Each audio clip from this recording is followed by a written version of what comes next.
Section 3. You will hear two psychology students called Lisa and Greg discussing a project they have to do. First, you have some time to look at questions 21 to 27.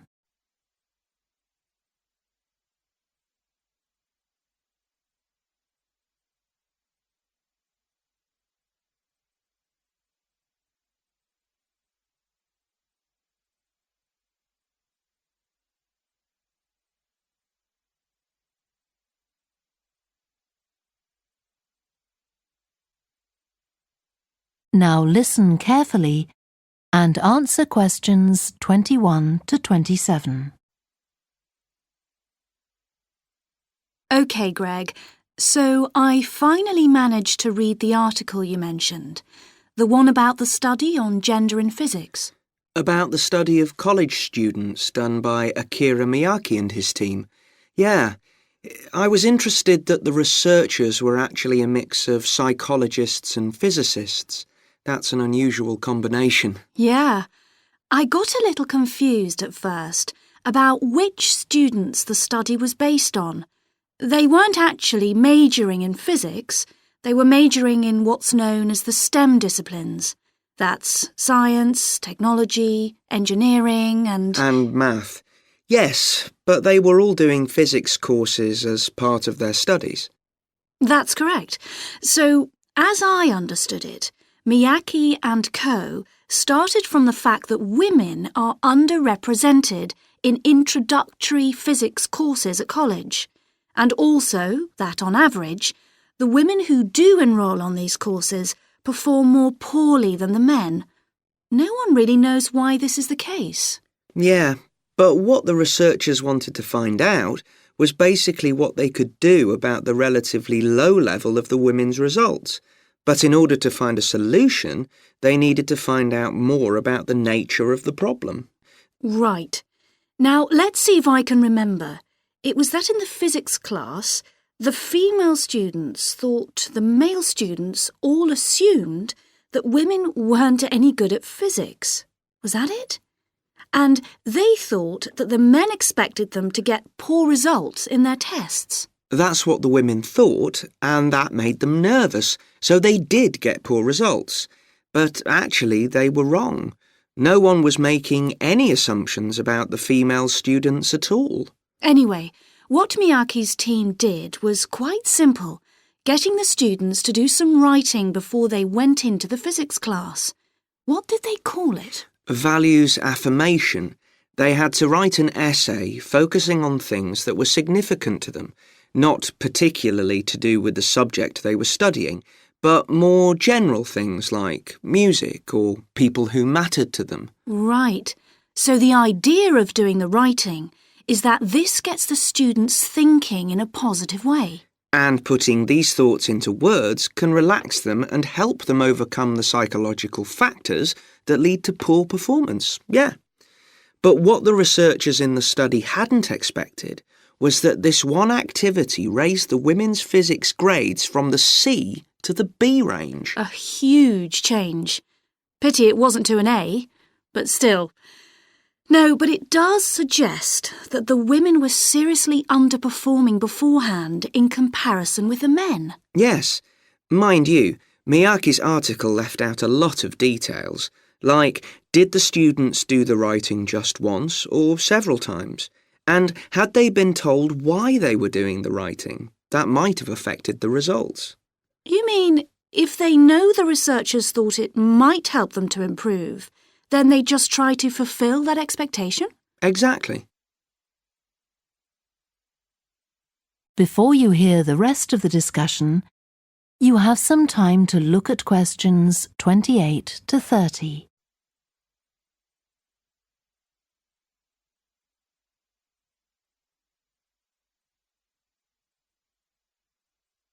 Now listen and answer questions 28 to 30.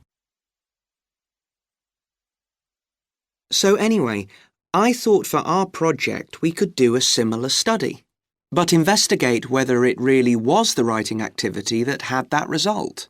OK, so We could ask them to do a writing task about something completely different, something more factual, like a general knowledge topic.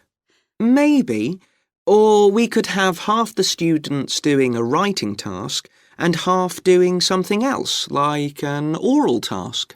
Or even half do the same writing task as in the original research and half do a factual writing task.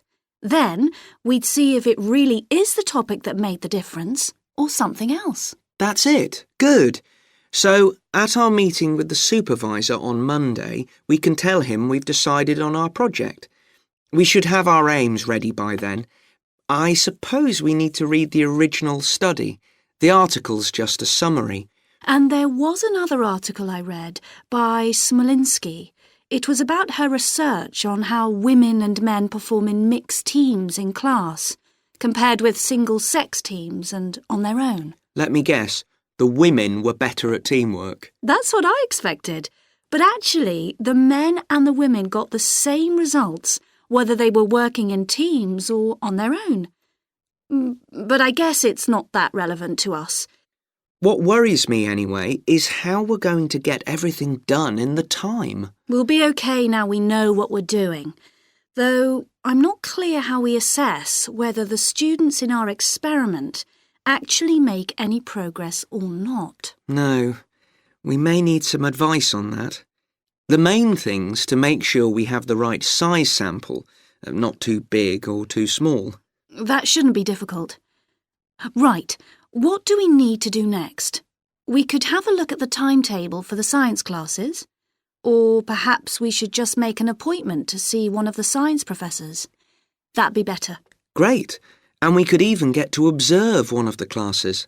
What for? Well, OK, maybe let's just go with your idea. Right, well, I think that's everything for now.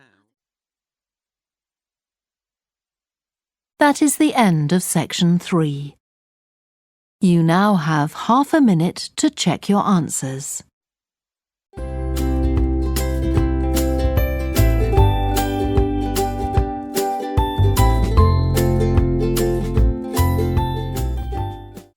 Section 3. You will hear two biology students called Helen and Colin talking about the report they are writing on their recent field trip to a seaside area called Rocky Bay. First, you have some time to look at questions 21 to 26.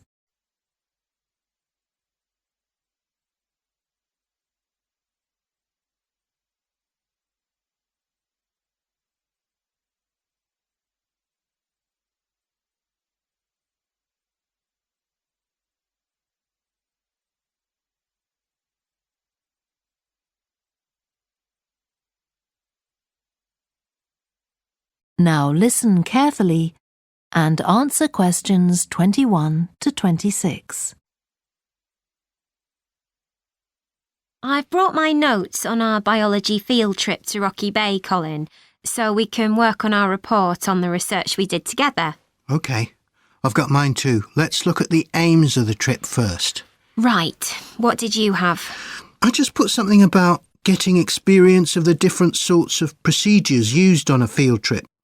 But we need something about what causes different organisms to choose particular habitats. I agree. And something about finding out how to protect organisms in danger of dying out. In our aims? But we weren't really looking at that. I suppose not. OK, now there's the list of equipment we all had to bring on the field trip. What did they tell us to bring a ruler for? It was something about measuring the slope of the shore. But of course we didn't need it because we were measuring wind direction and we'd brought the compass for that. But not the piece of string to hold up in the air. Didn't Mr. Blake make a fuss about us leaving that behind? Yeah, he does go on. Anyway, it was easy to get one from another of the students. Now, the next section's the procedure. I sent you the draft of that. Yeah, it was clear, but I don't think we need all these details of what time we left and what time we got back and how we divided up the different research tasks. OK, I'll look at that again. Then we have to describe our method of investigation in detail. So let's begin with how we measured wave speed.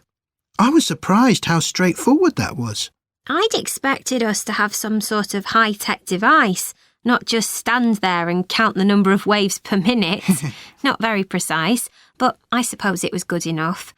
But the way we measured the amount of salt was interesting. In the water from the rock pools? Yeah. Oh, I wanted to check the chemicals we used in the lab when we analysed those samples. Was it potassium chromate and silver nitrate? That's right. OK. And we need the map of the seashore. You just left that to me. And I had to do it while the tide was low. Well, that was OK, but the place I started it from was down on the beach. Then I realised I should have gone up higher to get better visibility, so I had to start all over again. But at least I'd got the squared paper, or I'd have had problems drawing it all to scale. Yeah, it looks good.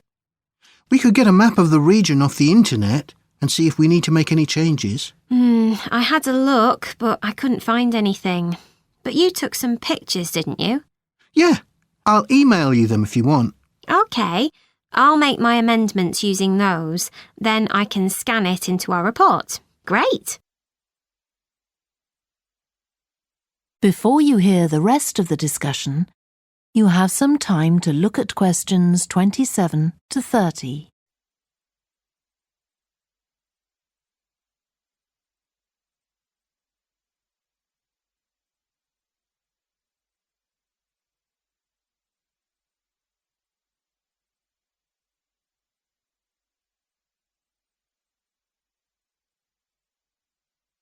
Now listen and answer questions 27 to 30.